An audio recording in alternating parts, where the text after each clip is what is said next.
to order the Middleton School Committee meeting. Tonight is Monday, November 3rd, and it is 5:30 p.m. Please rise for the Pledge of Allegiance.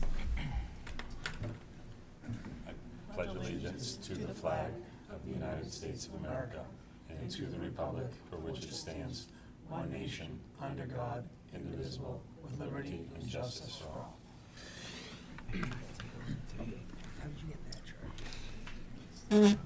Any remarks from the public? Are you here for PTO? Yes. Okay. So then, Costa? Okay. So then we will jump to approval of previous minutes.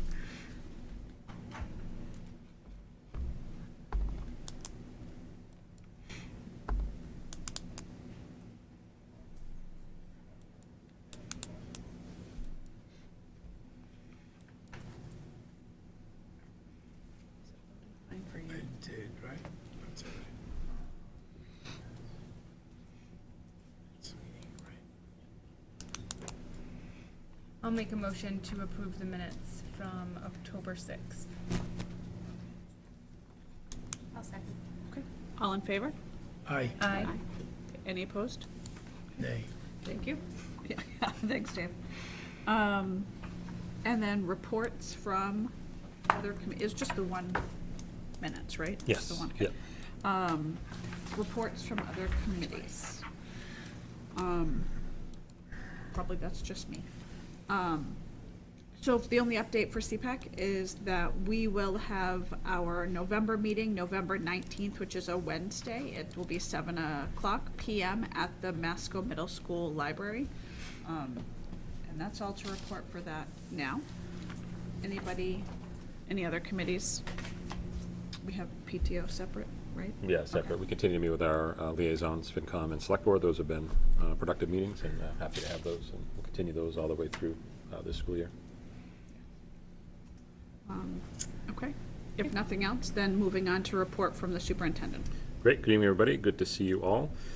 If it's okay with the chair, we'll turn it right over to our PTO colleagues. Thank you to Bettina for working as a liaison with our PTO colleagues, and they're here to talk about the year ahead. So, Go for it. of course. Yeah. This is just something we put together as our statistics and stuff from last year. So I thought it would be, you guys might find it interesting. Thank you for having us tonight. We're excited to just update you on where we are. Last year was really incredible. You have all the numbers there, but we've had such tremendous generosity from our community businesses, really strong family participation in our community partner events, which resulted in a significant increase in funds that we've seen for the first time. A lot of that was new, and we're continuing that positive momentum into this year. A special thank you. We do want to shout out our largest sponsor, which is the Lindsay Walling family from McDonald's. They've donated over $5,500, and today is one of our Monday mobile McDonald's days, so if you need dinner on the way home. But they just have been a tremendous partner. In addition to money, anything we ask for, coffee, apple slices, McDonald's Happy Meals vouchers for the kids, they've just been amazing. So wanted to specifically recognize them, but we have so many sponsors. We have over 35 community sponsors of businesses that give us both monetary donations as well as different prizes and things. So it's been amazing. We just had our annual fun run, which we raised over $55,000, and we still have some company matching funds coming in. So we've year over year improved on how much we've made there. And really thanks to that ongoing support, we're proud to continue to fully fund field trips, including transportation and in-school enrichment programs for the coming year. Last year, we awarded 11 teacher grants totaling more than $5,000, and we're hoping to increase that number this year. And these grants support classroom needs and special projects. Some of the things last year we did, we were able to provide podcasting equipment, the How Manning Mental Health Lending Library, new books, Dash robots, supplies for the first grade zoo, fourth grade Comic-Con, so really across the board at both schools. And we recently were able to make a donation of nearly $1,000 to purchase new gym equipment for Fuller Meadow. And then with these additional funds, we're also excited to be able to continue to do everything we've been doing, but also introduce a few new events that families been asking us for. So this year, for the first time, we're going to do a child family member dance on January 31st. Families can mark their calendars at Spinelli's. We're looking to do a celebration for the second graders when they kind of are moving on from this school to Howe Manning. And we're going to change up our spring. We've been doing a gala, but our spring fundraising events, we're going to hold it at one of our newest community partners, Game Time. So that'll be in the spring to just do something different for the parents. We've created a monthly calendar of events for families. We're trying to both cut down on copies, but also let people know there's so much going on so that families have one kind of quick snapshot. And two things I'd just like to note for November. Next Monday is our PTO night at Maggie's Farm, so if you're looking for dinner. And we also always invite families to join us to our monthly meetings for November. It's November 12th at 6:45 at Howe Manning Cafeteria. So we have a terrific group of board members this year, but we're always looking for new ideas and new families and parents to join us to either help out, volunteer, or even just to come learn and ask questions. Kind of a real quick summary of what we've done, what we're looking to do. I'm happy to answer any questions if anybody has. This is all awesome. You guys are doing some really great work. Yeah. I think it's really amazing what you've done, and I think like with a lot of budgetary issues that sometimes we have, it's great that we have your support to do these extra activities and stuff for the community. I think you guys did an amazing job. Thank you. It's really been such a great partnership with the families, the business partners, and the principals, everybody. So we actually, Gina, and I should have been introduced. This is Gina. She's the new vice president. But we've met with both the principals recently to see if we can identify areas or different ways for us to help. We're really excited to see what comes through the teacher grants, their Wish Think Big grants next month. But even beyond that, to see how else we can help, because we do know it's challenging times. One of the foundational components of a positive and productive school district is culture and relationships. And as I look at that yellow list on the right there, it's all culture, it's all relationship, it's all community. And I think that's been a hallmark of Middleton for a long, long time. And it adds to the overall spirit in the schools, and people feeling like it's just one big harmonious effort to allow our kids the opportunity to grow and learn. So for the PTOs, help in that, know that you have deep gratitude from. I can think certainly speak for the school committee and the administrative team as well. So thank you. Thank you. Yeah. Thank you. Yes. Thank you, Awesome job. Jackie. Any other questions or comments? No. Moving on to the MSBA Fuller Meadow Roof Project. Yep, so Mr. Clifford is here today, our Director of Facilities, just to give some updates.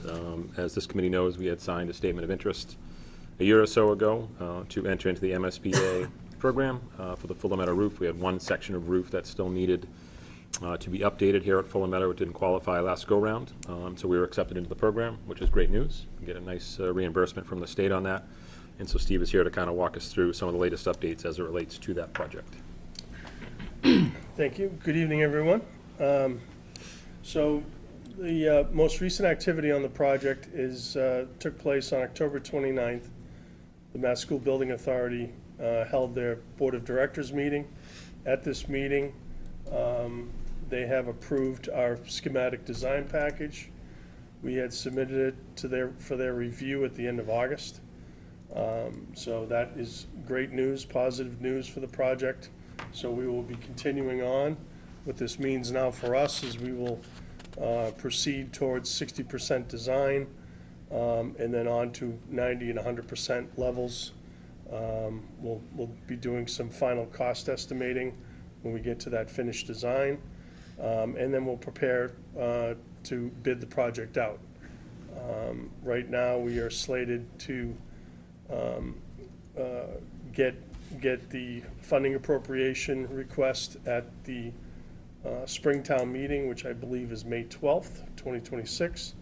I believe that will be a special town meeting for this particular piece of business, which means if we are successful in Getting that appropriation at town meeting, we will have access to the funds the following day, which is critical for our timeline.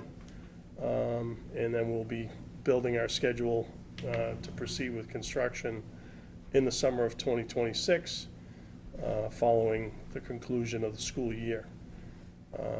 So I'll pause there for any questions on the scope of the project, the finances of it, the costs of it, anything that comes to mind, be happy to ask. or Did you answer. say a special town meeting or the annual town meeting?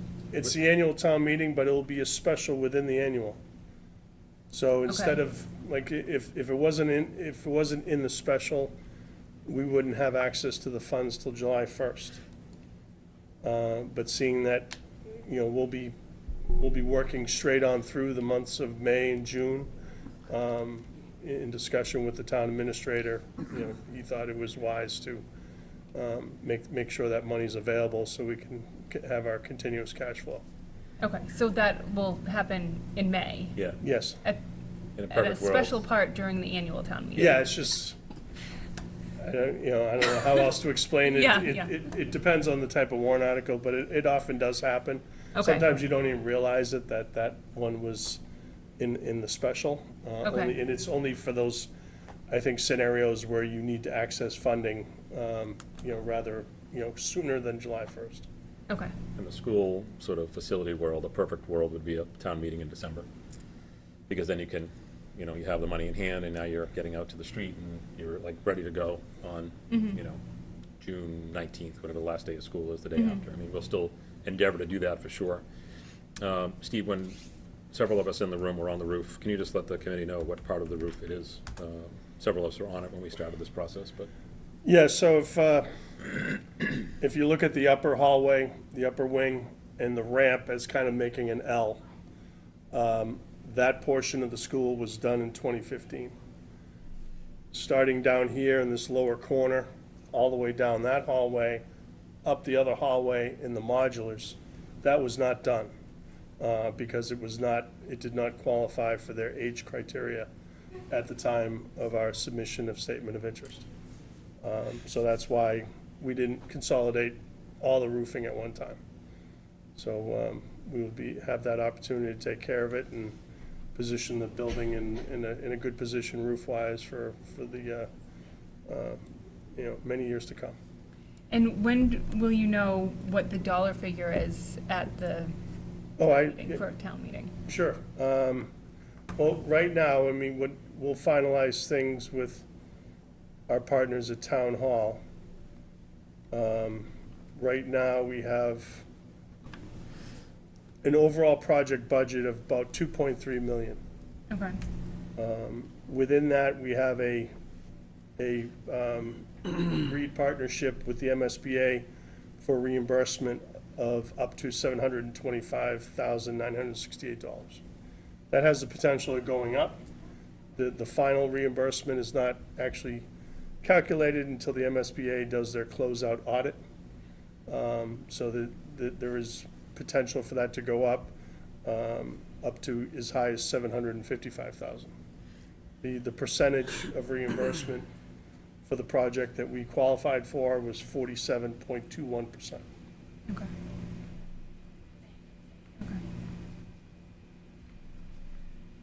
So would we need the whole dollar amount approved at town meeting, Yeah. or? Yeah, that's how it works. So when you partner with the MSBA in these type of projects, the district and municipality fund the project entirely up front. And then as the project gets going, and now that we've gotten through the board meeting and we've gotten approval of our schematic package, that also qualifies us to begin submission for reimbursement. So the reimbursement in the old program that was run by DESI, it was all done after the project was over. Now with MSBA, you actually do it in increments of $50,000. Once you accumulate expenses of 50 or greater, you can make submissions for reimbursement. So we'll be looking at starting some of our soft costs that, once we get 50,000 expenses, we'll start to submit that. Okay. So once that gets approval, that will come back to the town, based on the reimbursement rate. Okay.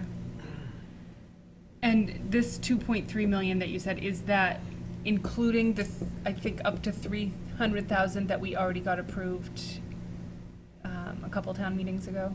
Yeah, that 300,000 was to start the process, but that would Okay. be part of the, we'll work with Town Hall and our Select Board and FinCom. Okay. on the total package, but that 300,000 is already sort of money towards the project. Okay. I just think that at town meeting, that wording needs to be clear, that, we will be reimbursed up to X amount. Yeah, like, Yeah. before we get that appropriation in May, Right. right now, that's the capital we're working with. So once we get to that threshold of exceeding 50,000 expenses, we'll be submitting for those same expenses, which came out of that 300. So we'll be getting reimbursement on that 300 Okay. before we even get to town meeting. Okay. That 300 is to carry us, through. Yep.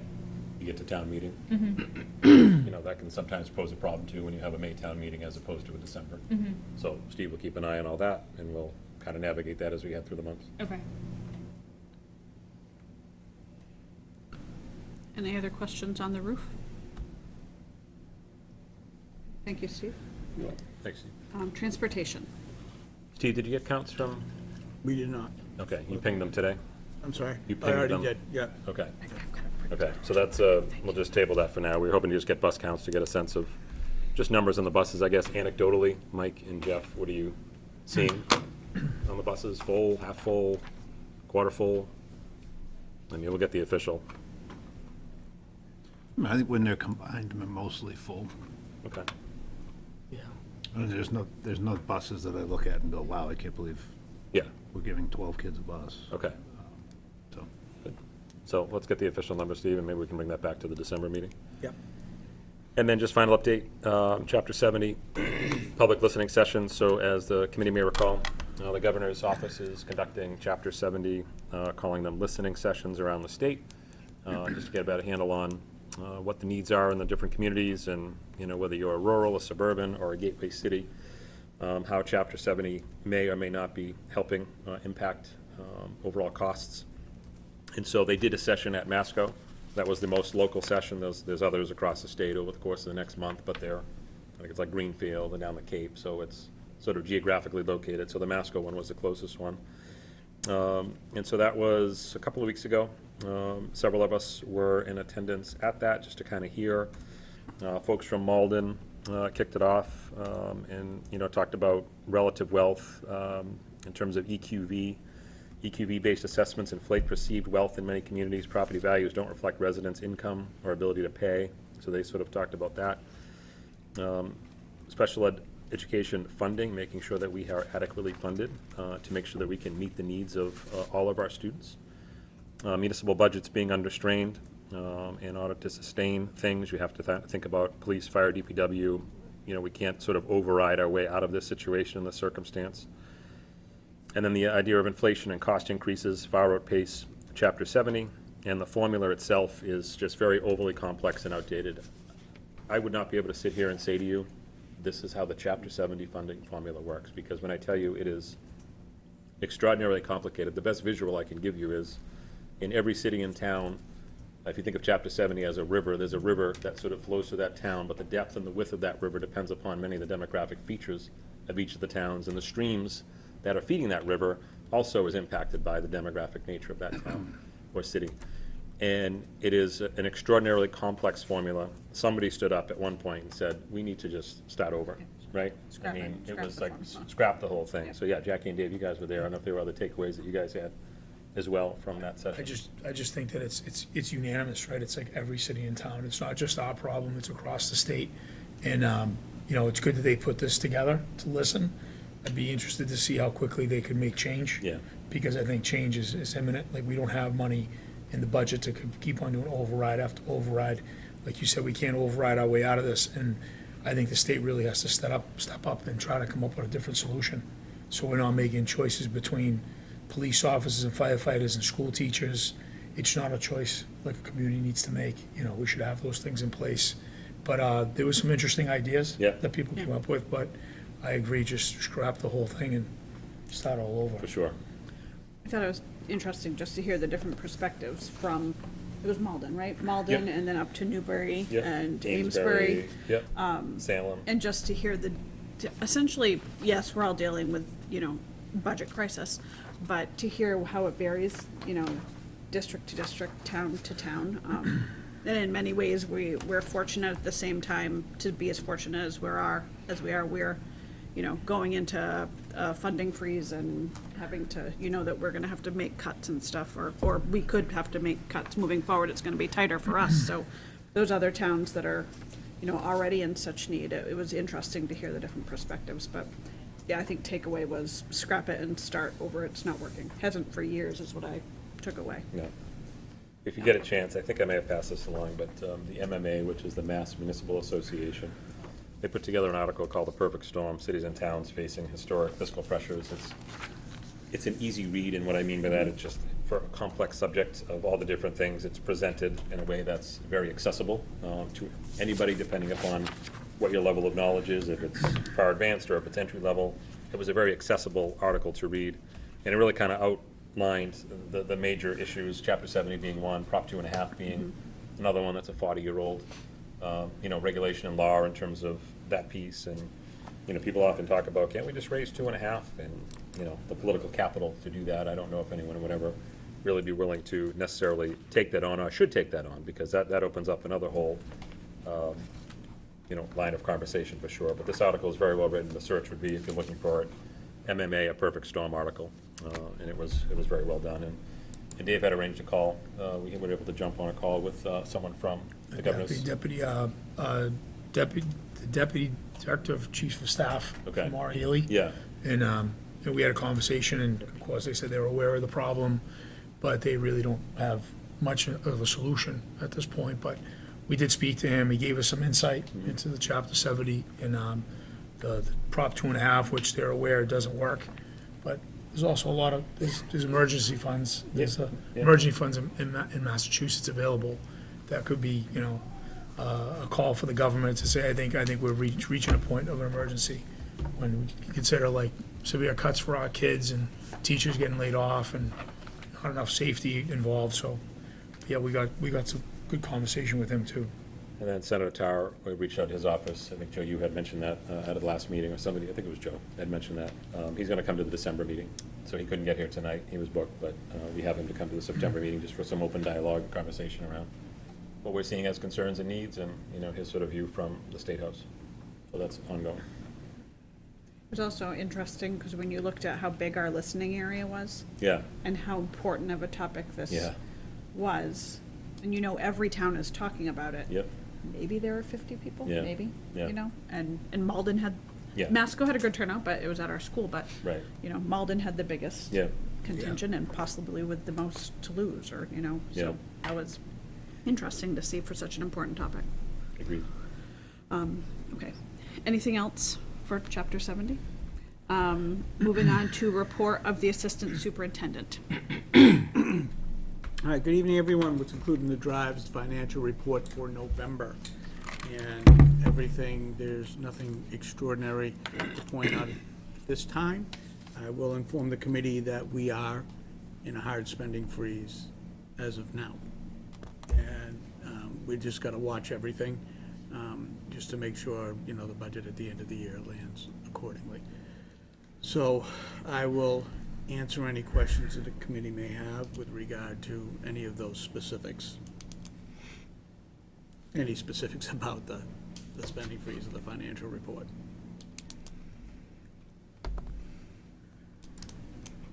Seeing none. All right. Now, we ready to roll for FY '27? Yeah, in the presentation file or folder, you'll see 3 presentations that we have tonight. First of which is the budget, and then we have a pre-K, and then we have the MCAS, annual MCAS update. So in that presentation folder, you'll see a presentation FY '27, sort of the draft 1, November 2025, early peak view at the budget, and what we're seeing out of the gate, all relative to change and subject to change as we continue to navigate this. But Steve has heard the feedback, and ClearGov has helped with this. We have often say it's never an excuse, it's just our reality. in preparing 3 budgets, everybody wants it as soon as possible, and we get that across the 3 towns. We just always want to make sure it is correct when we get it out to folks. So this is an early draft, one of where things are currently standing at the moment. Asterisk, asterisk, asterisk, subject to change, subject to change. Yes, we always got to remember that, subject to change. But thank you, Dr. Morrison, and thank you all. So yes, this is an early update or an early presentation for the proposed FY27 budget. That this will be year 2 of ClearGov. The thing that's a little different this year is we've incorporated their personnel module. So all personnel costs are being developed through ClearGov versus the way we did it in the past, which was Excel. So that Excel salary workbook has been decommissioned, and we are doing everything through the personnel module. I've been very pleased with it so far, but it is a lot of back-end work. So when we stress, things subject to change, there could be some fine-tuning in the personnel module and even the operating budget as we go forward and we get ready to go into December. So quickly, I will go through these slides and, of course, answer any questions the committee may have as we proceed. And just name the slide that you're on, Steve, so as the people have it up on Yeah, the drive. so we'll start with slide number 2, where it's the FY26 approved budget, where we landed. And when we talk about FY26, the guideline budget was wound up being a 5.72% increase with a hold harmless on town insurance split, which increased to 66-34 split, and the 20% insurance premium increase. We also want to thank the community that on top of that, they passed an override for $537,276. So we look at that budget, increasing by 1.3 million overall. All right. When we go to slide number 3, and we talk about the FY27 budget, right now, our understanding is there is a 2.5% guideline over approved FY26. That equates to about $418,000 increase over FY26. Thanks, Jeff. All right? And in that guideline, it would take into consideration 20% increase in the insurance premium. That's what we're anticipating at this point in time, as well as a change in the insurance split going from the 66-34 to 68-32. All right? The budget that we're about to discuss at a high level is a draft 1 budget. All right? And please expect these numbers to fine-tune as we continue through this process. All right? Meeting a 2.5% guideline will result in the Middleton schools having to redefine service. We want to be careful how we say these things and present them, but we want the committee to have the opportunity between now and December, when we really kick this off, to think about it and think about what direction you want the budget process to go as we proceed. When we look at slide number 4 and we talk about our FY27 budget drivers, it's important for the committee to keep in mind that we have contractual obligations that are associated with personnel contracts, non-personnel contracts, i.e. Regular day transportation. Our applied income sources, there are changes going on in those circumstances, some going up, some going down.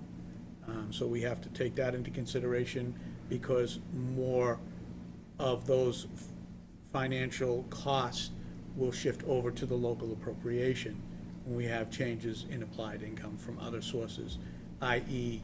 revolving accounts, grants. Okay. Out-of-district special education budget, I think we have some positives there. Dr. LaCave, we have some positives in out-of-district special education, and that translates with circuit breaker, and it translates with our tuitions. So we'll be looking at those things as well, and that helps us with our budget. Again, want to emphasize the insurance and the 20% increase in the premium and the shift to a 68-32% split. For FY27, all consumables, the budget development will be based on FY25 actuals with a 3% inflationary factor to be developed FY27.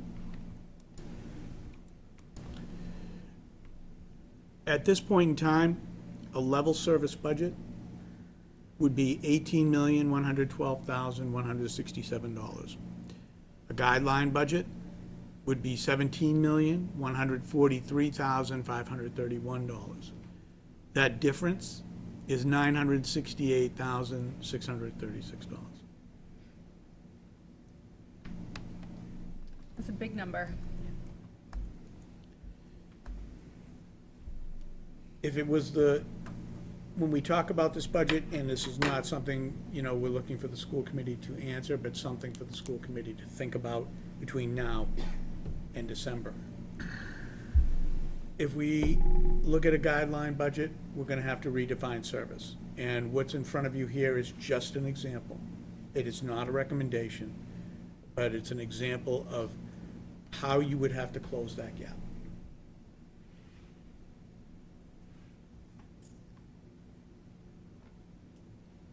And then, Isn't our transportation already a partnership with Masco? it is, but we're just reminding everybody. Okay. It's not just a unilateral thing where, Middleton is gonna make a decision to adjust the number of buses we run. Okay. We need to make sure that we're talking with Masconomet, because for the newer members, that if you do that, all you're doing is shifting the cost away from us and putting it directly on Masconomet. Because we share a contract. So with a bus, I won't call it 50-50, but when we both use a bus, we split that cost. If not, now only one entity will be paying for that bus, if they have to keep it. And so as Steve says, this is just an example, but it's, we've had these conversations over the past 10 years, right? There's only so many places to go in a budget, and the goal is always to protect the core, and the core is what happens in the classroom between the teacher and the student, obviously. But you look at transportation, consumables, support services that happen outside of the classroom, and even that does not get you to a 2.5. You would have to get to classroom situation and circumstances as well. So again, this is early, just kind of talking about as you think about if a guideline budget was something that the committee wanted to pursue. If you think of it as, the visual that Steve and you can see in that diagram there, the visual is like a dartboard, so to speak, just to put a visual in your head, right? And the bullseye and the core is, what happens in the classroom between the teachers and the students and all the work that happens in there. And as you think about the layers around that dartboard, as you think about pulling away some transportation, consumables, support, 2.5, you're not at 2.5 yet. You're to the core in order to engage in that. So that'll be part of our ongoing dialogue and conversation for sure in the weeks and months ahead as we navigate the budget process. And then last slide, or slide number 7, is a little more detail in terms of our cost categories when you're looking at the draft 1 budget and comparisons to actuals of prior years, 23 through 25, approved 26, and then the FY 27 budget as level service right now, and then on the far right, what it would look like as an example only if it was to meet a guideline.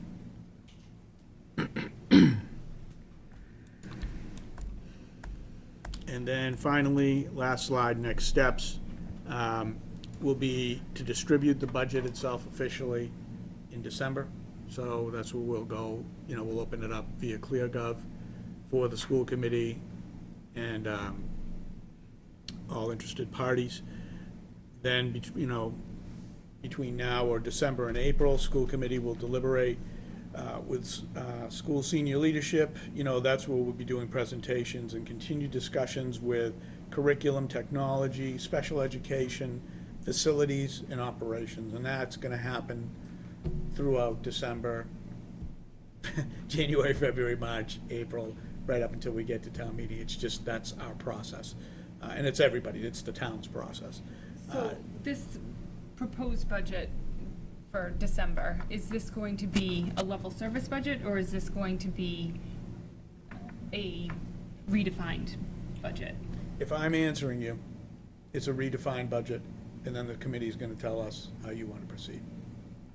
You're going to tell us what you want to add back in, or not.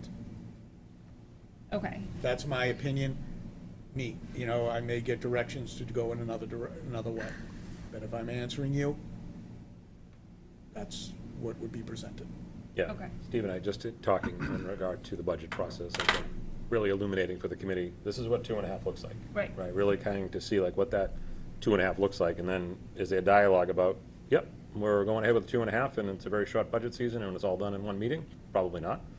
And then, okay, what does 3 look like? 3.5, 4, 5, you know, some of those pieces. I think Steve getting an understanding at the December meeting about what the cost of that 66 to 68 is, right? What the cost of 20% health insurance is. Those are held harmless things in the past year. Yes, And so that's- we're gonna break this, we're gonna have more detail for you. Okay. You know, it's just, this is that starting point, and as Dr. Morrison and I were talking about this, I thought it would be important for the committee to really think about it between now and December, what the priorities would be as we get ready for the, you know, more deliberation, and then we take those next steps. Okay. Would it be possible to delay that meeting a couple days? I ask because it's the first day back from Thanksgiving break. I'll be honest, I'm not going to be able to make it to that meeting, unfortunately, and I think it's very important that we're all here. I don't know if any of you would be opposed to something like that. Bettina, you're in the I'm same actually place. out of state, so that'd be great if we can push it. Yeah, I'm I don't know open what your thoughts to are. trying to find a new date. How does that impact, or Within- with Senator Tar coming in? Yeah, as I mean, well? I could We call just ask. his office for sure, and see if there could be a change. Are you thinking within that week? Yeah, So Thursday, we have Topsfield. So Thursday would be out. okay. I mean, I could do really the next night, Tuesday. Bettina, when are you back? I'm back that Tuesday.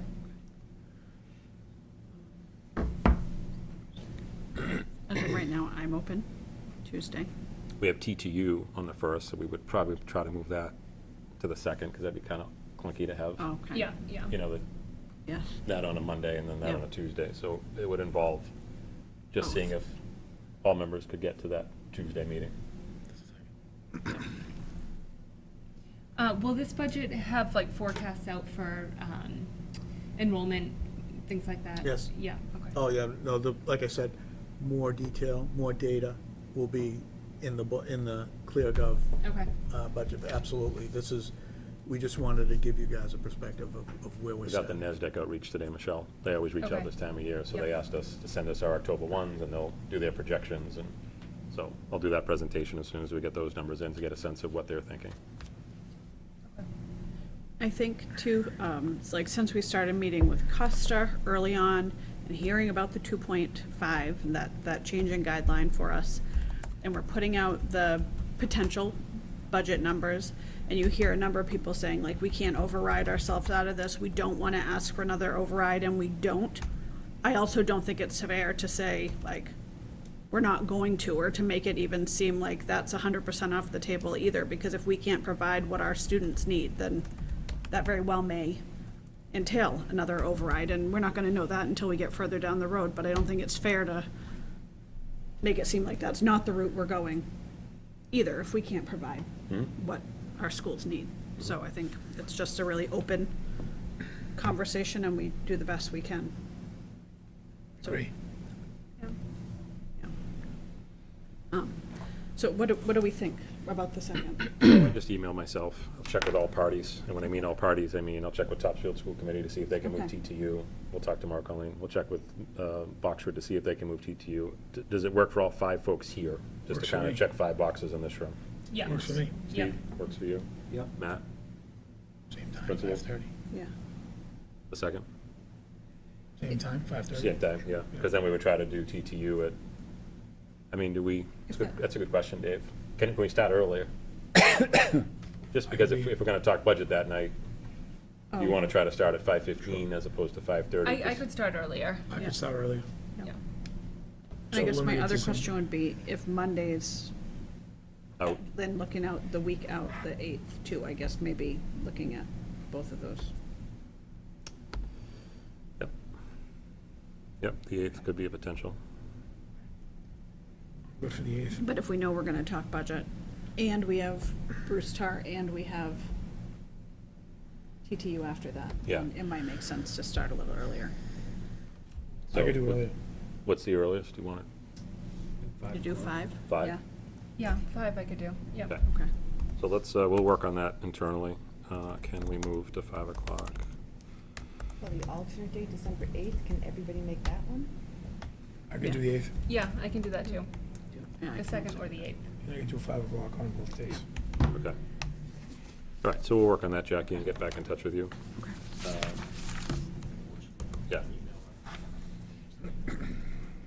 And that would be We'll email everybody no matter what. 12-2 or 12-8, right?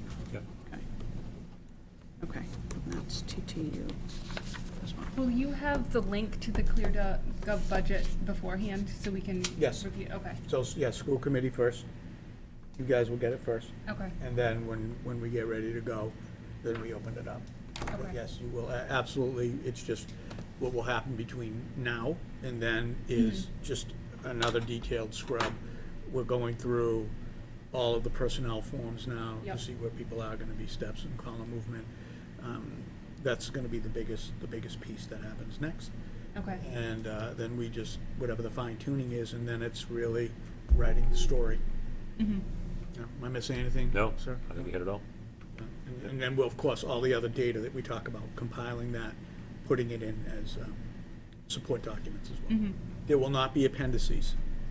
All right, so you're not gonna have, because we're doing it the exact opposite. Mhm. So you're not gonna have an appendix that says, oh, this is what the CCIM supply budget number is made up of. It is 25 actuals plus 3%. And so then we go back to the administration, and say, this is what you have to work with. Make it work. Unless committee directs otherwise. Right, yep. Any Okay. other questions? Thank you, Madam Chair. Thank you all. All set there, then we're gonna move on to report of the principals. Always fun to follow the spreader of sunshine, Mr. Greenberg. Mr. Sunshine I go from Carnival Barker to. Exactly. Spreader of sunshine. Yep. For Howe Manning, our student enrollment has stayed steady. We've been steady. We had 3 go out and 3 come in since the beginning of the year. We have a total of 400 students in grades 3 through 6, plus 64 pre-K students, for a total of 464 students. Our staffing is full. I'm happy to report. We started a new IA today. That brings us to our full complement of staff. Upcoming at Howe Manning, this Thursday, we have our, what we call our mini data day. It's kind of the midway point between the benchmark and the next benchmark in January. So teachers will be meeting with interventionists and curriculum coordinators to go through that data and look at progress. There is no school, I'm sorry, let me back up. November 10th, Howe Manning is having a Veterans Day assembly at 2 o'clock in our gymnasium. Of course, all are present are welcome. No school on the 11th. The Discovery Museum is coming to see our 5th graders, so an in-school field trip with no trip. So they just come to us, and 6th grade is going to the Museum of Science the next day on the 13th, and we have an early release day on the 14th, the next Friday coming up. And then the biggest announcement, I guess, is November 24th, Monday, is Red Sox Day at Howe Manning. Wally the Green Monster will be coming to visit us.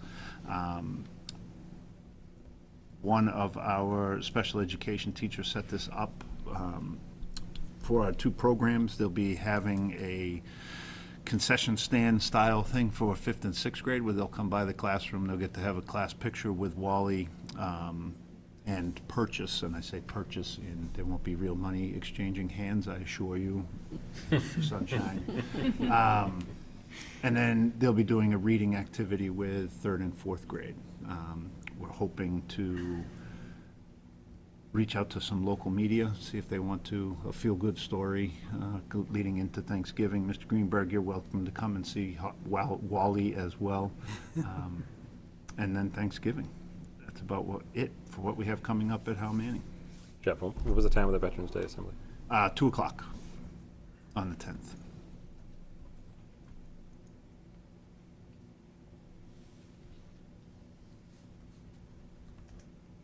Drew. Okay, well, October was a busy and exciting month at Fuller Meadow. We had the kindergarten pumpkin patch.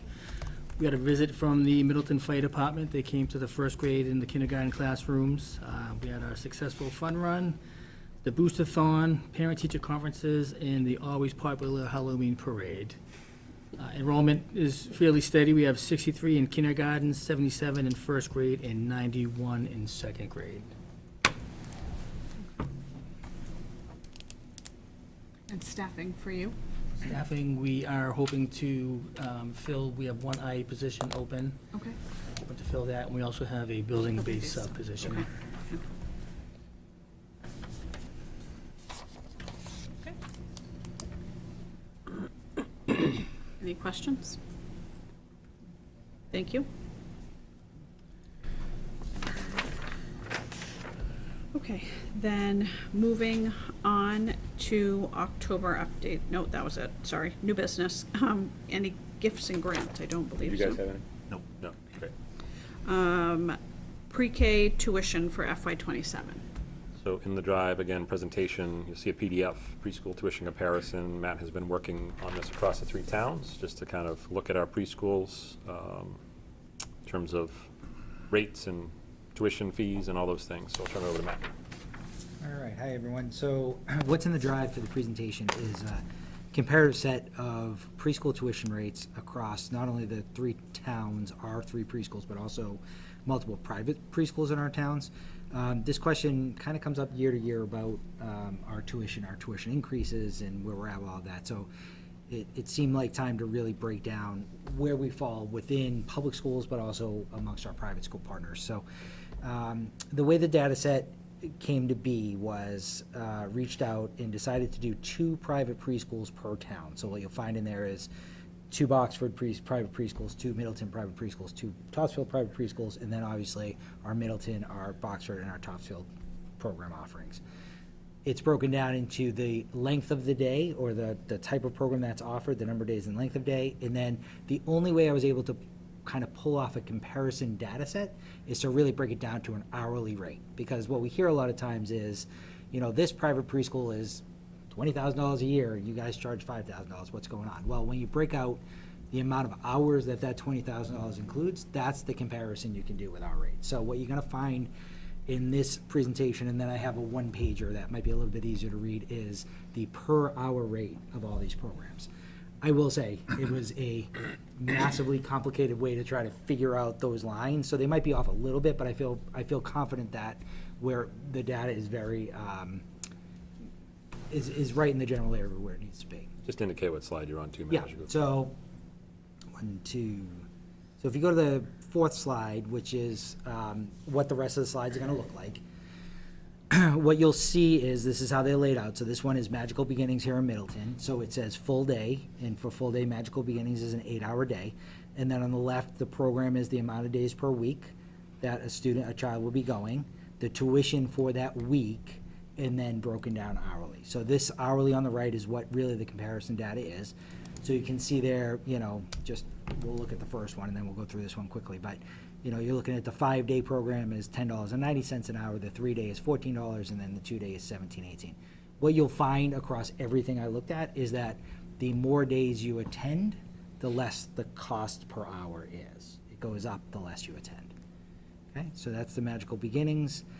This is where you see 2 programs. If you go to slide 5, Magical Beginnings also offers a 9-day program, and so I broke out that numbers there, very similar.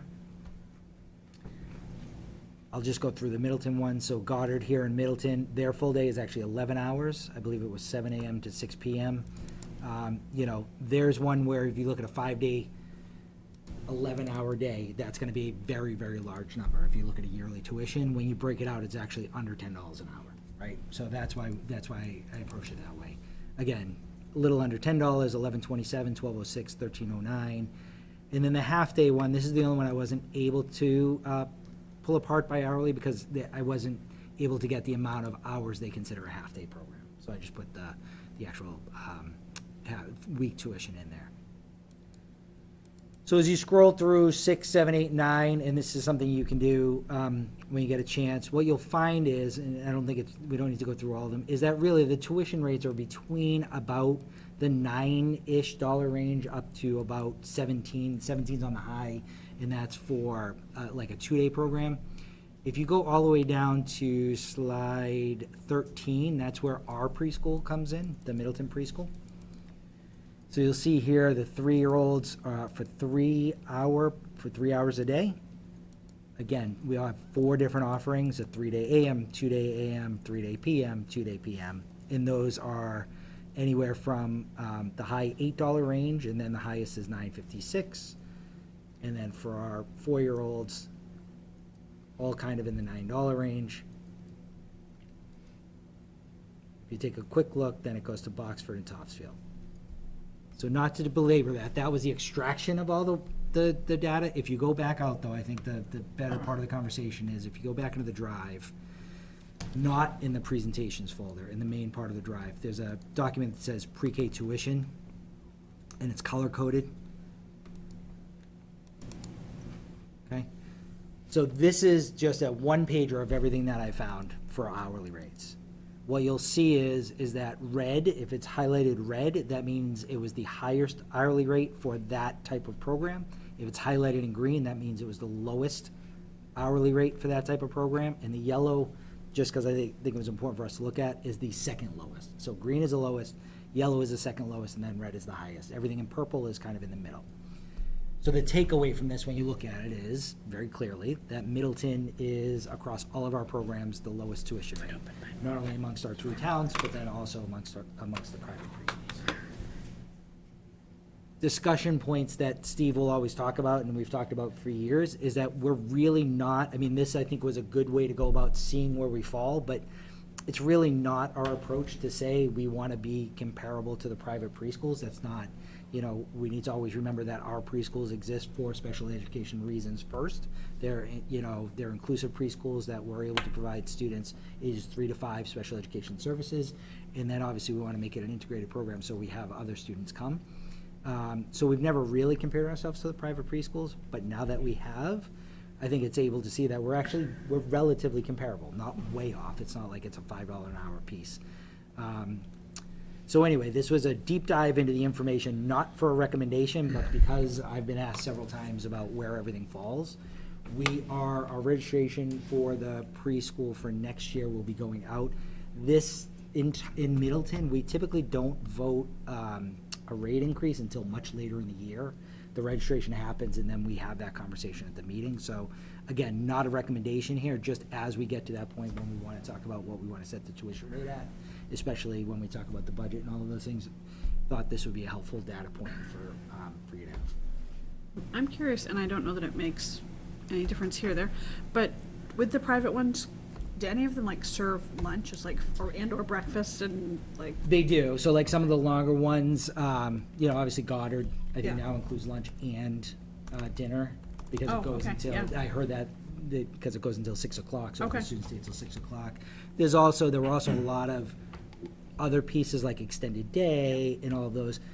There were so many little variables that just to try to nail it down to one comparable data point it was here. But this would include, if they included food. Okay. This would be included. Okay. Yep. Do any of the private schools provide special education needs? So they don't, so it's not their, right, so that's a great question. That is not their obligation. So a student can still receive special education services from us if they're eligible and go to a private preschool. So a parent may choose, say a 4-year-old student is eligible for occupational therapy. That's still our responsibility, so the parent can choose to bring that child to our preschool for that service and then back to the private preschool. We do maintain a good relationship with all the private preschools because if we're doing an evaluation on a student, a lot of times we'll go there and observe the student in that setting, get the information from them, have them fill out forms for us so that can really get to know them. But no, they are not obligated to provide services. That's still our responsibility. And is our enrollment in preschool, has it always been full? It's the only program that teeters sometimes is that PM program, the afternoon one, because it's that historically in public education has always been a tough group to fill because not a lot of kiddos want to come at, 11 o'clock, and not a lot of parents are looking for that PM. But other than that, yes, it's been full. Okay. That's the only program that sometimes doesn't get 100% full. Okay. And across the towns, sometimes you'll hear like, is this another revenue source, right? As we think about pre-K revolving, and is there a way to, have that become something of more of an offset or whatever the case may be? But even as you look at those Middleton numbers, a 10% increase is 95 cents, right? So it's not, it's not something that's going to absolve, the budget thing that you just heard Steve talk about, right? So, but that's, I think, all part of the conversation. I mean, as we often talk about as well, our families pay, a lot in taxes and other things, and so we've always tried to keep programs like this accessible and affordable, and we don't just because Joyful Lays is at $12.50, we don't just say, let's go to $12.50. We've always tried to be cognizant of the fact that our community, certainly is strained in terms of all the other needs across the 3 towns, and so how do we make it accessible? And it's a program that I think is very well received, and it's great to have the kids in our pre-K, because then they're just rolling right in to kindergarten. So there's a benefit to that as well. So Special education started in all 3 towns? All, the children are all 3 towns? Yeah, They're so not our like one preschool location, serve, right? yep. So we maintain state ratios in our program. So the regulations are you can either have a 15-to-5 ratio, meaning up to 15 non-IEP students with 5 IEP students, or an 8-7 ratio, so 8 non-IEP students to 7 special education students. We typically, in most of our programs, look at the 15-to-5 ratio. Thank you. So just information to think about. yeah, it's good data as we move forward. And when do you anticipate we'd come back for a conversation around? Is it after the new year? It's after the new year. Okay. Yeah, we haven't talked about it, but we usually do it after the new year in Middleton. Okay, but packets went out already for next school year? If they haven't, it's gonna be soon. Okay. Because we've, it's come up in conversations, I think, over the years. If we had more space, which at this time we don't, is there a greater need than what we are providing for preschool? If we have these public, or the private ones that we're competing with. Yeah. But is there a greater need than what we're?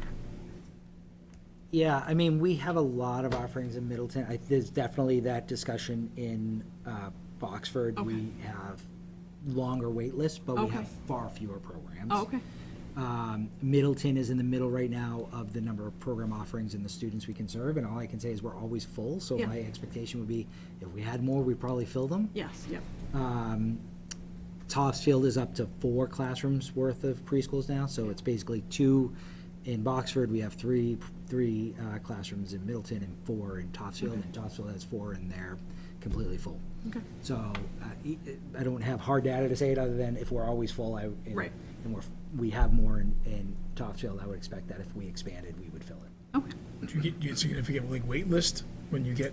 Is there a significant wait list? Yeah, you go to the wait list if it gets to that Yeah. point. Is And a it lot of time, the wait list will happen with specific programs. Yeah. That's where sometimes families can't get into that morning program that they want, and So they have to they do- take yeah. the afternoon, so that's why there are always some kiddos in there. Yeah. But, so yeah. So it's a little bit of a, you can be on a wait list and then drop off knowing that the only option is the afternoon, but yeah. And once you're in, Matt, if you can remind the committee, once you're in the 3-year-old, are you an automatic in the 4-year-old? Yeah. Yeah. Yep. Any further discussion? No. Moving on to student achievement update. Great, so Peggy's here tonight. So in the drive again, under the presentation folder, and Peggy just outlined slide by slide as you navigate through, just so the committee knows where you are. But this is our annual update on state testing that occurred last, March, April, May. I think that's the timeframe for the MCAS exams. And this is just our annual update on that. So if it's okay with the chair to turn it over to Peggy. Yes, please. Thank you. So we're going to start on slide 2, and just to give you some context, we had a presentation from the state around some of the overview of what the state performance is, and things like the fact that the entire state, for example, hasn't like fully recovered from COVID, et cetera. And one of the things that they keep talking about at the state level is the impact of chronic absenteeism, which is defined as, Gonna move that sorry, closer. is that loud enough? Thank Yep. you. I'll be louder. So it's defined as missing 10% or more of the school year, so that's 18 or more school days, and that's roughly a month of school. And so what the state has seen is very significant increases in the percentage of students who are chronically absent across the state, and that also bears out on the local level. And so they provided this data that is on slide 2 to show, and this is Massachusetts data, not Middleton data, although Middleton's part of this Massachusetts data, what the impact is when students are chronically absent versus when they are not on their overall achievement. So you always describe MCAS achievement as the combination of meeting and exceeding together as a percentage. So if you look, they have the scaled scores, which people don't tend to look at, but if you look to the right of that chart, that's the meeting and exceeding. So the first row up there is ELA. If you look at ELA for grades 3 through 8, so students who are not chronically absent, 44% of them are meeting or exceeding, but only 24% of the chronically absent students are. So a 20% differential in the performance of kids who are attending school regularly and those who are missing significant amounts of school. And then it gets even worse when you look at math. There's a 25% differential in performance between students who are not chronically absent and students who are chronically absent. So the state is continuing to highlight this data because we're seeing this as one of the factors that is leading to the state not sort of catching up to its growth prior to the pandemic, because the attendance is way worse. And obviously if students aren't here, we can't teach them, right? And so that is just is something to be aware of when we're looking at our data and how our 2019 data compares to our current data. So if you look at the very next slide, this is Middleton's data, starting from 2019, so that pre-pandemic data, and kind of showing you what that trajectory has been over time. So the overall attendance rate doesn't look that different, but if you look at the number of students who are absent for 10 or more days, so that's at least 2 weeks of school, that number prior to the pandemic was 28.6. That number has went way up, coming on the heels of the pandemic, but there was a lot of illness that jumped to a high of 59% in 2022, but it's still at 36.5%. So that is coming down from where it was before, but not coming down enough, right? So we're still 12 percentage points higher in terms of the percentage of students who are missing at least 2 weeks of school every school year. And then in terms of that chronically absent, so this is 18 or more days or roughly a month of school, 10% of our students. So 1 out of 10 students is missing a month or more of school in Middleton. So you can imagine when you look at that other larger state data, the negative impact on student achievement when you have that many sort of holes in the number of days that they're not here and what they're not learning. And, and we, as we go through our curriculum every day, we're building on what we've taught before, and if you've missed something before, then you've have like critical holes in your learning. And so it's just something for us to keep an eye on. When you look at that chronic absenteeism, that number is almost double what it was pre-pandemic. So that does definitely have an impact on Middleton's achievement. So going on to the next slide, one of the things, there are a few things that we look at when we're looking at MCAS data, and one of them is student growth. So we're looking at how our students compared basically the state looks at every student starting in 4th grade and compares them to other students who scored similarly to them on the previous MCAS and sees how they grew in relation to that peer group. And they're given a number, basically, that kind of shows where they are in that trajectory. And somewhere between 40 and 60 is considered to be typical growth. So we'd want to see our growth to be in that 40 to 60 range. In an ideal world, we want it to see it higher than 60, because that would show us high growth. But we definitely do not want to be below 40, because that would be low growth. So if you look at our overall growth, so 4th grade is in that range. The numbers go up in 5th grade, and they go up significantly in 6th grade. We have that high growth happening in math at 69 in 6th grade, which is great to see.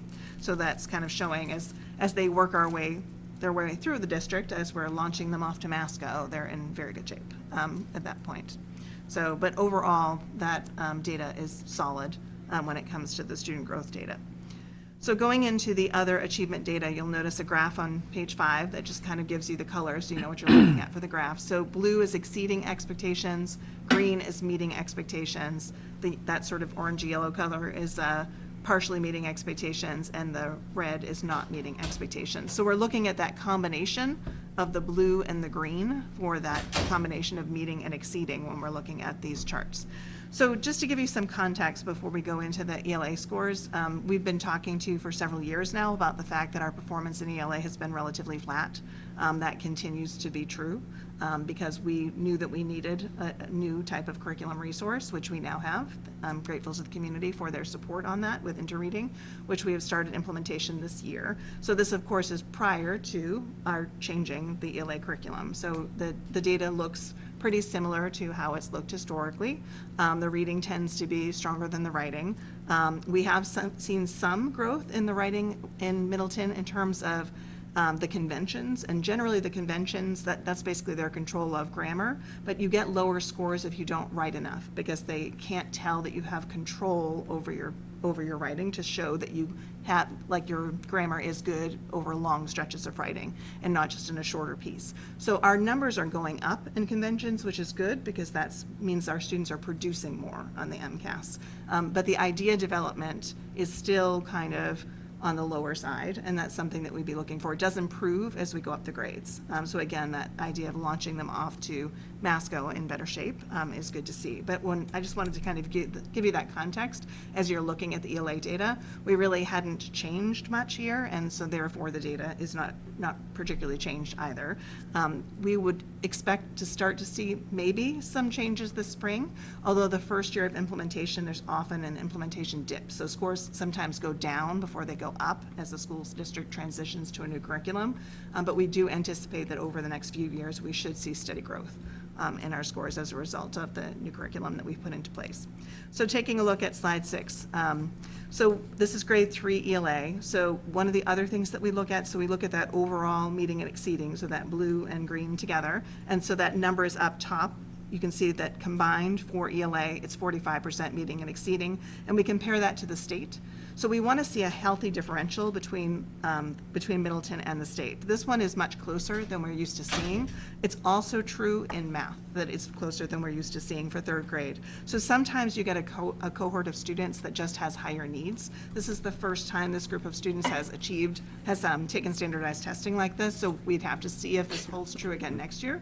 But sometimes that happens, that you get a cohort, they're both lower in both math and ELA, and it just means it's a higher needs group that we're going to need to continue to work with and support to grow their performance over time. So we're seeing that for ELA, it is down from previous years and closer to the state than we would like to see, but we're seeing that over there as well in the math scores. So going into 4th grade, we start to see a bigger differential. 4th grade, we start to see a bigger differential between Middleton and the state. That's that 8-point differential. The scores are up over last year, which is nice to see.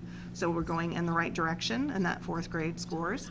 5th grade, we're seeing a much larger differential as we go up the grades. And this is attributed to the fact that we start to see better scores in their idea development on the writing, not just the conventions, and that makes a big difference in the overall scores that we see for students. So the writing is improving as we're going up the grades, and that's bringing that differential from the state up as well. So you can see there's that 15% differential. And the scores are, again, sort of largely the same as last year. We see a little bit of a shift in the percentages of the meeting and the exceeding, but the percentage overall is identical to last year.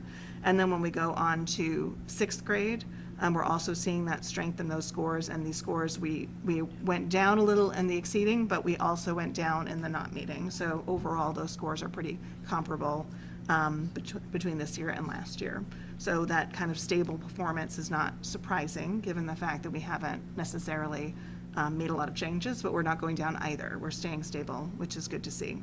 So just in summary for ELA, our students do tend to be a little stronger in the reading, so the main idea tends to still be strong. And something that really jumped out in this year's data was strength around questions related to text features. So that idea of nonfiction text for them to be able to identify that as well has been stronger. Author's purpose is always a little harder for kids. That's a pretty universal thing. It's really understanding the moves that an author is making. And those questions tend to be a little harder, and that's showing up as an area for growth.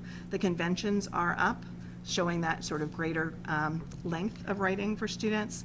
And the grade 6 idea development was very strong. The constructed response for 4th grade was weaker. So we're still seeing that relative weakness in writing, but moving in the right direction for Middleton in ELA.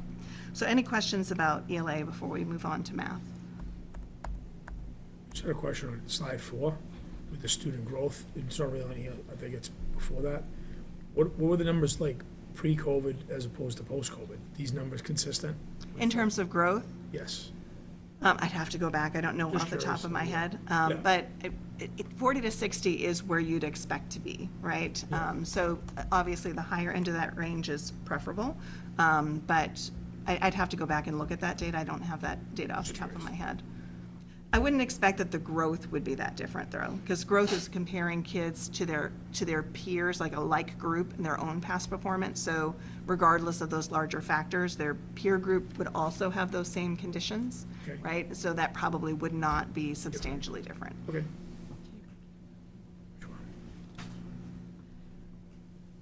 Peggy, do you have, I guess, there is some variability. So we're looking at grade 3 ELA. Yes.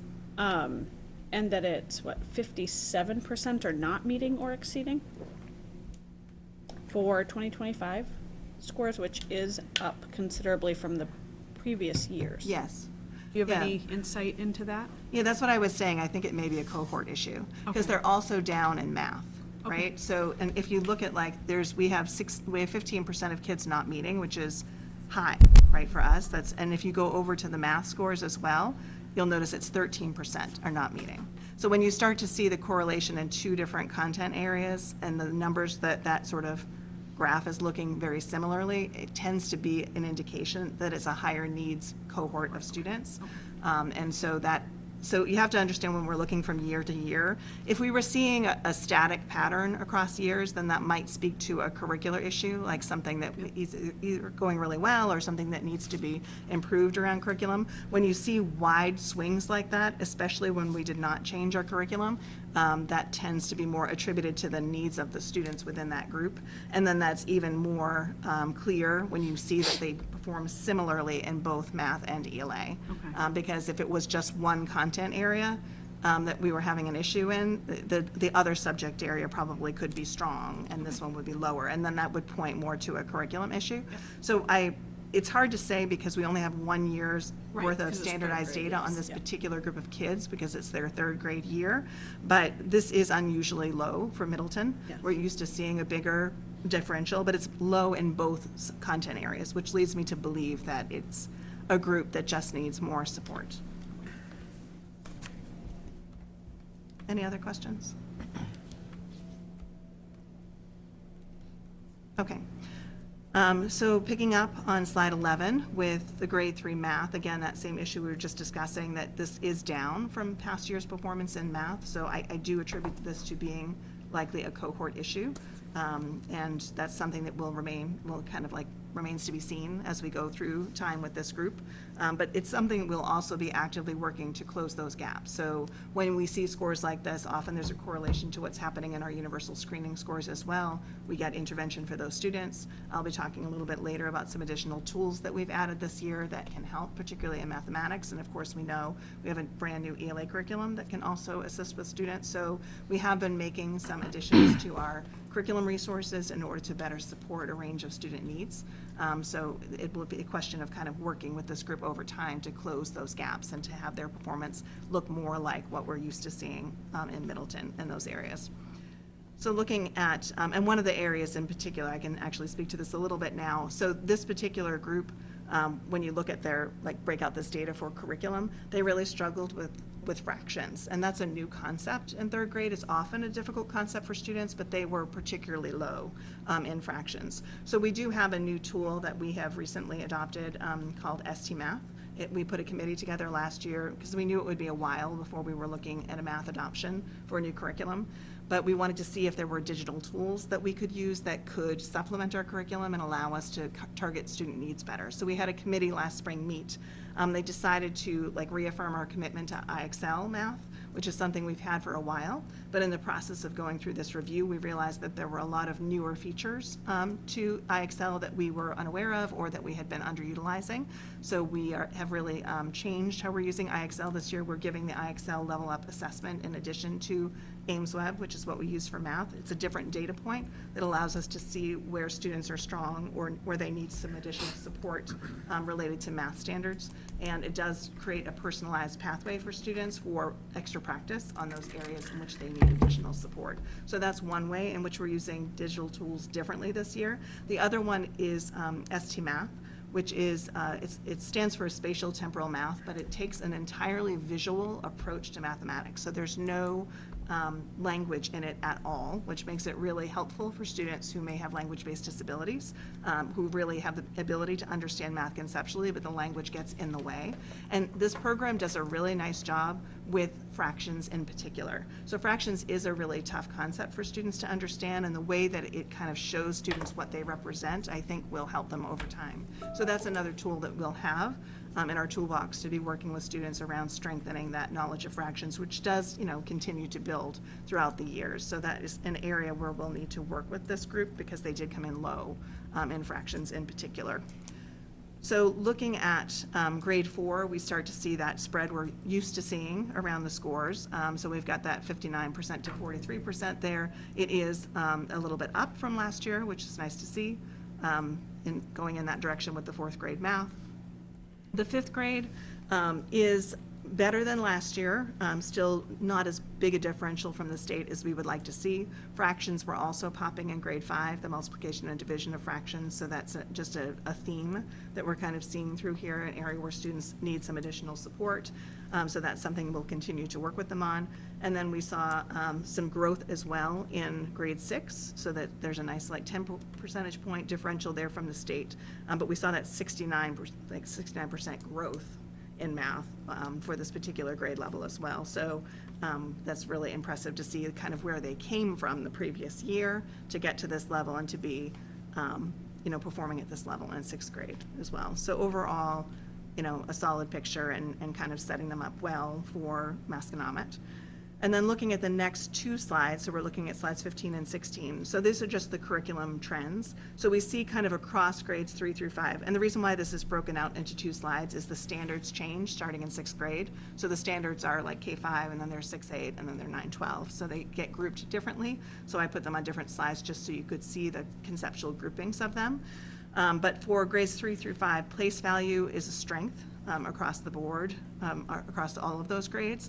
We're seeing that there are some strengths within fractions, so decimal notation and fraction equivalents are on the stronger end for fractions, but we're seeing that grade 3 fractions, multiplying and dividing fractions, and equivalent fractions are areas for growth in our students. In terms of operations and algebraic thinking, factors and multiples and analyzing patterns is strong. We're pretty strong across the board with geometric measurements. So that's like volume, area, perimeter, all of those types of concepts. And then the geometry, the attributes of shapes was also an area where that 3rd grade wasn't as strong, in addition to the fraction. So that showed up as an area for growth as well. And then when we're coming into 6th grade, we're seeing that there's certainly more strengths than there are weaknesses in this area. There was some shifting around, so that last year, algebraic expressions was a relative weakness, now it's a relative strength, and the analyzing relationships between dependent and independent variables was a strength, and now it's kind of a weakness. Sometimes that can be differences in students, but it can also be like we tried to overcompensate for last year, and then it swings the other way, right? So you sometimes see those subtle shifts, but overall, when you look at the performance, and especially the growth of 6th grade, this is solid performance from our 6th grade students. So any questions about math before we move on? I think Peggy's point is well taken. When you think about these exams, it's not a fifth grade test is not testing fifth grade, it's testing from kindergarten all the way through fifth grade, right? And a sixth grade test is testing kindergarten all the way through sixth grade. And I think for us, it's always, a third grader taking that test is, 7, 8 years old, right? Taking a standardized test. And so our goal is always to stack and stack and stack. And so when we send the kids off to Masco, you want to see the arrow pointing in think of it as a stalk, the up direction. And as we launch kids off into Masco, when they leave us from 6th to 7th and all the work that happens from 6 down to really pre-K, it's good to see that builds. Dave, to answer your growth question real quick, I looked at ELA as a whole, 2019. So the whole growth percentile of 4th grade, 5th grade, 6th grade, because it's not calculated in 3rd grade. So in 2019, for ELA, it was 48, so in that 40 to 60 range. Yep. It didn't get calculated in 20 because of COVID. Dip in 21, which you would expect coming out of COVID, it went to 39, and then 53, 54, 55. So, you're seeing that sort of return. Thank you. Yep. Any other questions? All right, so moving on to slide 17, we see our science and technology engineering performance, which is way up, right? So if you look at the scores compared to past years, we're looking at that 68% meeting and exceeding. Last year, we're at 55. The year before, we're at 45. So we're definitely seeing skyrocketing performance there when we're talking about the science and engineering. And we actually did put a really explicit focus on this last year in our professional development in the fall, because the state is changing the test. So they're actually still testing on the same standards, but they're changing to more of an application test where kids have to do simulations that sort of replicate what a lab experience would be, as opposed to a lot of more factual questions, which the test has been. So we spent last fall working with our grades 3 through 6 teachers during our early release professional development time, really working with them around simulations. So we gave them some examples of that, but just also hands-on science and shifting that focus to really, this is like a good change on the part of the state, to how science should be done, which is more experimental and application and inquiry, as opposed to a lot of factoids, which the test has historically been. So we put quite a bit of time into that professional development, and you can see that the difference between last year and this year, we definitely reaped the benefits of that and what was showing in our scores. So that was just really nice to see that direct impact of the work that we did around that. So starting on slide 18, we're talking about our accountability system. So we get those overall percentages of meeting and exceeding, and MCAS can be useful to kind of tell us what our relative strengths and weaknesses are related to curriculum. But we're also, they use it for accountability. So if you look on slide 18, it talks about it looks very confusing, but there's a lot of different things that go into accountability. So we're compared normatively. So in other words, they take all of the scores and the performance of districts across Massachusetts and they line them up and they give us a percentile that tells us how we're doing in relation to other schools that serve like a similar grade band. So how we're doing compared to other elementary schools in this particular case. We also get criterion referenced scores. So they set specific targets for us. Based on our past performance, they tell us you need to grow by this amount in the next year, essentially. And so we get rated on all of those as well, how we do compared to what the state has set for us. And then you have some other areas. So we're rated on overall achievement, so that meeting and exceeding, that student growth, and the additional indicator for this level is chronic absenteeism. So those are the 3 additional factors that go into that. And all together, those are added up, and they determine an overall rating of where we fall, whether we are in need of assistance or not in need of assistance from the state. We are not in need of assistance from the state. We are making substantial progress towards our target. So overall, our accountability looks good. When you look at this rather busy chart for the accountability, just to understand what the points mean. So if you get a 0, it means you declined, so it went down. A 1 is no change from the past performance. A 2 means you improved, but not to the degree of the target that they set for us. 3 means you've met their target, and a 4 means you exceeded their target. And you can see that there's a target percentage attached to that. So you know how it works in the law of averages. If you get a 0, that brings your average down pretty fast, right? And so, we want to see that ideally we're getting the upper end of that scale. So when you go to the next slide, which is slide 20, you can see that overall accountability percentile for Howe Manning is at the 76th percentile, which means we're doing better than 76% of other elementary schools within Massachusetts. And then it's a really busy and small slide to see. but it is saying that we have substantial progress toward target, so we are not in need of intervention. And then if you look at that achievement level, so there are two different columns. One is for all students, and then there's the lowest performing students. So they, looking at the past year's performance, they identify the students who performed least well, and they track their performance separately to see how we're doing with that group of students. So if you look at ELA, overall, our achievement in ELA is down this year. We see that like with that third grade score. So we got 0 points for that for all students, but when we were talking about our lowest performing students, we exceeded the target for the state. We got a 4 in that category. So we're making good gains with students who we needed to be making good gains with, but the overall performance is a little bit down. In math, same kind of situation going on. We had a 1, which means we had no change in terms of our performance, but we had a 3 when we were looking at our lowest performing students, so we were met the target for that group of students. And the science achievement exceeded expectations with the 4. Looking at the growth across the board, we got 3s for growth, which means that we've met the state's target for us related to growth. And then the absenteeism has been an ongoing issue. We have a 1, meaning no change for all students, but we have a decline in the attendance for the lowest performing, meaning that so this is counterintuitive, it means they were absent more. So that's what that 0 means on those scores. So again, it's kind of interesting given the fact that they were absent more, so they were here for less instruction, but we still managed to meet our targets for them, so that was good. So overall, it's, our accountability ratings look solid. Nothing really of concern here.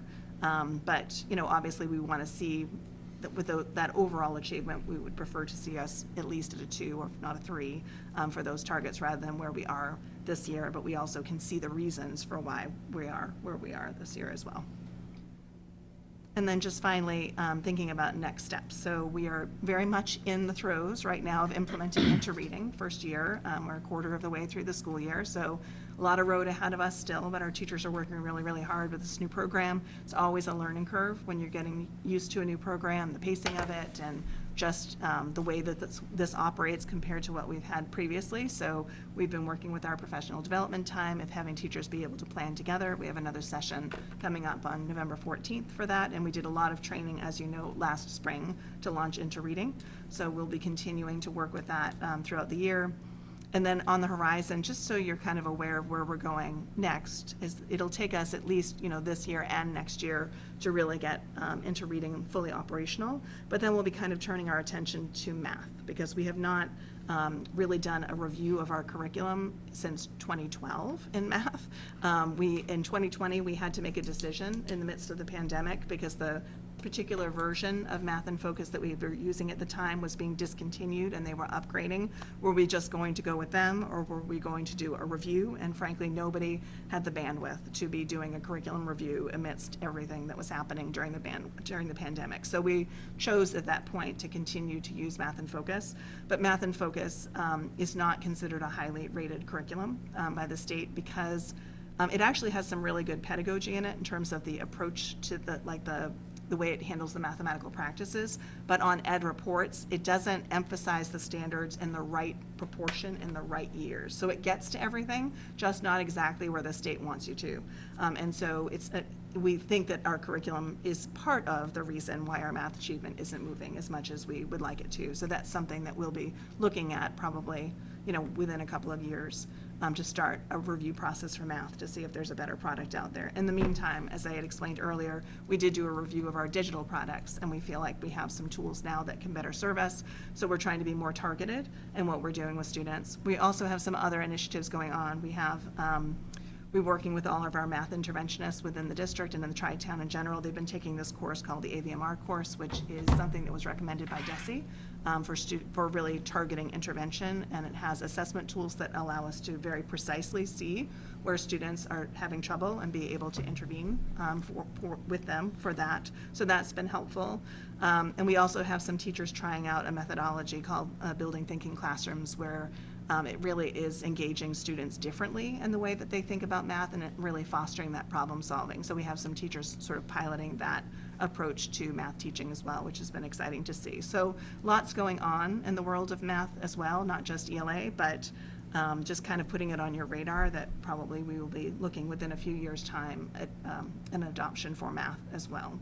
And then finally, just continuing to monitor that attendance. It's something that is largely out of our control, but just community awareness around the fact that those numbers are significant for Middleton, and they do have a significant impact on our achievement. So any questions?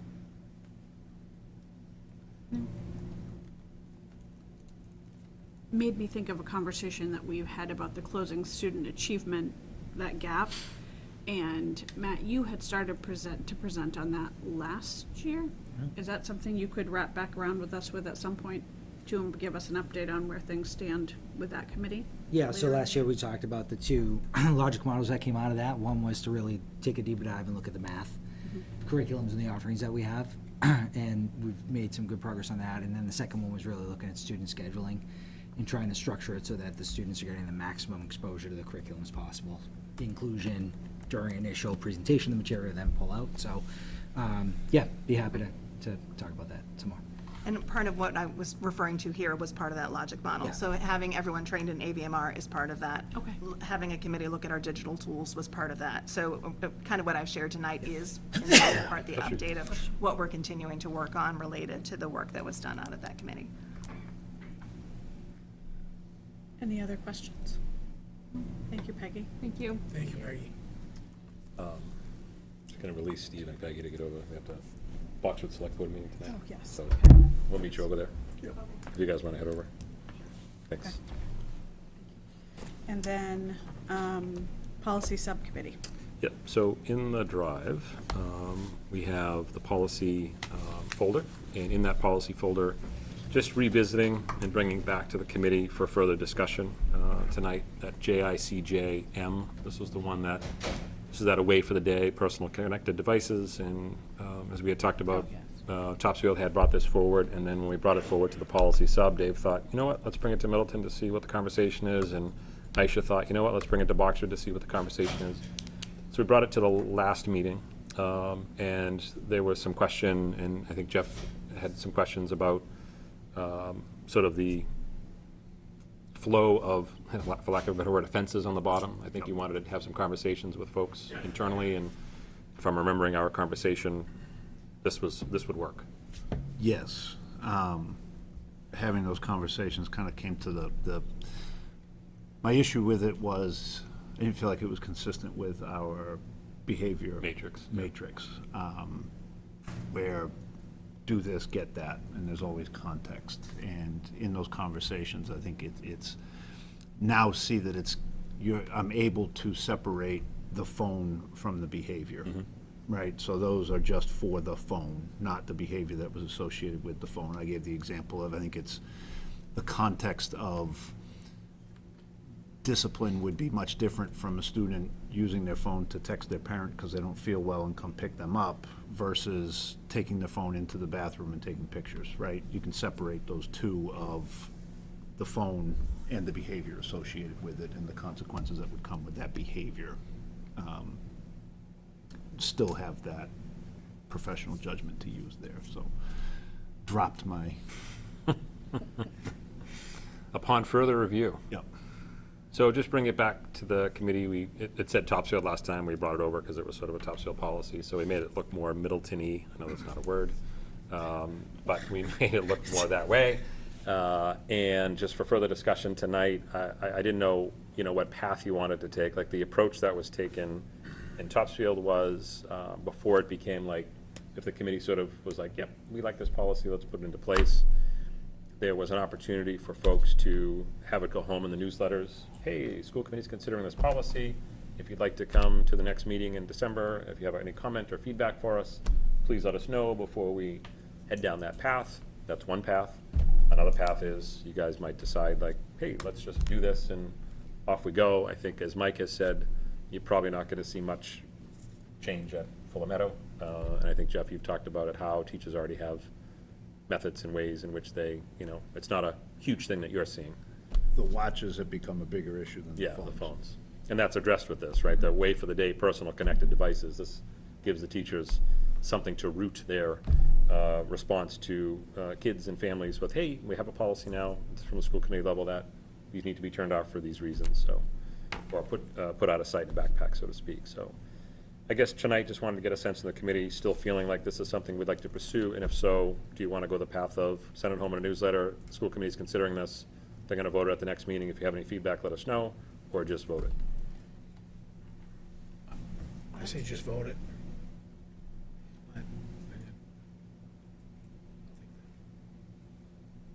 Feedback, I think it's a policy that's put into place to regulate the students' behavior, right? At the end of Like, how many students have the watches? It'd be easier to count students that don't, I Wow. think. Is it okay to recognize the teachers? Yeah, please. Kristen or Nicole? Probably in sixth grade, 80%. Really? But Yeah. still quite a large number. And have you How does it affect that? have you seen parents being the ones to initiate the texting? I had a student answer their watch from a call from their parent in the middle of the night. They aren't allowed on their wrists in my classroom. They're not now, this was last year. Okay. actually. Okay. Yeah. No, it's too much of a distraction, sorry. But yes. Did you get any pushback from the parents? I told them to hang up. So no. Okay. I think the biggest pushback you would hear, my guess, if you were to put it out for a comment, would be safety. And being able to know where their student is if, in an extreme situation, we had to evacuate the building, if they didn't have their watch with them. I think that's the only, to me, that's really the only plausible pushback you could get on this. Because other than that, there's no real reason for you to be connected to the outside world during class time. Yeah. Could the watch be placed in their bag? Yeah. That's basically what the Well, policy would yes, say. but if, in the case of an evacuation, they wouldn't be grabbing Grab their their bags to go. But I would say, the counter to that safety argument would be, and when we drill and train and things like that, if you are in a lockdown circumstance, and you are lights off and door closed and maybe barricaded and all the things that we practice with our staff, what you don't want is phones going off, identifying your location, all of a sudden, there's people in that room right there, because there's all these phones ringing or buzzers sounding and so on and so forth, so. We have internal communication devices for us to communicate in the event of an emergency that we train on considerably over the course of a year. And then the goal is always, we have stood up at central office a communication team. So in the event of a circumstance, like we had our Crisis Go system, which is our internal communication system. As you guys may recall, last year we had a circumstance where we had an accidental sort of notification happen. It was something that quirk in the system, and it was a really good test of the system. But it allowed us the opportunity to stand up at central office, and in an emergency situation, everyone has a role, right? I'm heading to the school. Steve is managing transportation. Clifford is heading to the school because of its facilities, and he knows where everything is. Matt's heading to the school for his background with school psych and things like that. And then Brian, Peggy, and Julie are the communications team, and we have met and continue to meet with our town halls to say any sort of messaging would go out to the community. We have the ability to text people instantly and communicate instantly in the event that we had a circumstance that we had to navigate. So we have avenues for communication that would give people the information that they would need in the event of a circumstance that we don't want to think about. I think it would create more chaos if your parents saying, hey, run out of school and go meet me at the second tree near the playground, and then create more panic, right? Because everyone's worried about their own child, instead of sticking to the protocols. Yeah. I'm fine voting on it now. I'm fine going on it.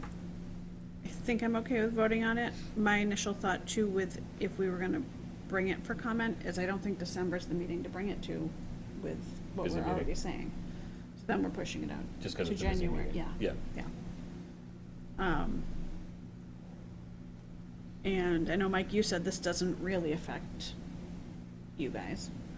And Jeff, are there any other, your concerns have been answered? You don't have any other? No. Okay. Matt, do you see pushback from anything as far as accommodations or anything? No, I was just gonna say, this would not have. That's addressed. Right, it would be okay with any assistive tech or any other. We have exceptions will be granted Yep. where specifically stated in IP 504 accommodation plan or individualized health plan. Okay. If you are going to vote, you need to waive BGB first. Yes, Right. yeah. Yes. I'll make a motion to waive policy BGB. Second that motion. All in favor? Aye. Aye. Okay, any nays to waive it? Okay, so BGB is waived. And now we're looking for a motion to approve Yes. JICJM. JICJM as written, as presented? Okay. I'll make a motion to approve policy JICJM as presented. Okay, I'll second that. All in favor? Aye. Aye. Okay. Any nays? Okay. So, There. from the school perspective, if you guys could, in your next newsletter, home, just, at the recent school committee meeting, policy JICJM was approved, and just so the message gets out to the community. And then share it, I mean, you guys can talk as staff, but then share it at a staff meeting as well. They're brainstorming, so I think we're good. Okay. Yeah, Okay. Sorry. that's okay. Okay. Okay, and it was just that one policy? That was the only one, yep. Okay. Then, last piece is the next meeting, which we're gonna wait to hear back from you We'll when you work on check it with tomorrow. everybody. Yep. Anything other? No, I don't have any others. And bills and payroll, I passed them around, I think. I'll need a motion to accept bills and payroll as presented. I'll make the motion to accept bills and payroll as presented. Second that. All in favor? Aye. Aye. Aye. Okay. Any nays? Okay. Then, do I make a motion to adjourn? Yeah, I forgot. Yep. Okay, then, can I make that motion? Sure. Okay, so I'm gonna make the motion to adjourn the meeting. I'll second that motion. Okay, all in favor? Aye. Aye. Anyone want to stay longer? Okay.